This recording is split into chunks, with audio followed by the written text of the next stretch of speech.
So Like if we don't do a third-party final inspection, what risks are we taking?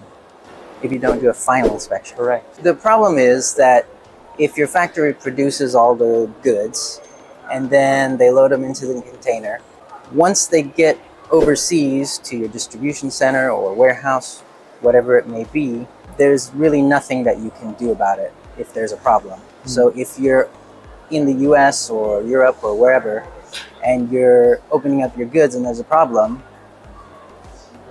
there's no way to talk to the factory and say, hey, can you rework these or something like that. So if you're doing the inspection once the goods are produced but they're still in the factory, if there's a problem, then you have a chance to rectify it, find out what's the cause of the problem, and then maybe rework the goods before shipping.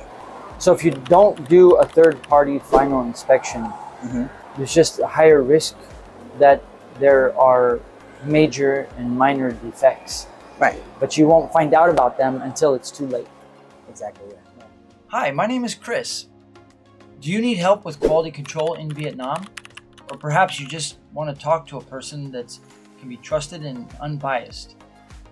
I've got 14 years of experience visiting dozens of Vietnamese factories and would be happy to help. Contact me via my website, vietnamfactorytours.com. Thanks for listening. Have a wonderful day. And remember, thoughts are things, and where there's a will, there's a way. Welcome to Vietnam.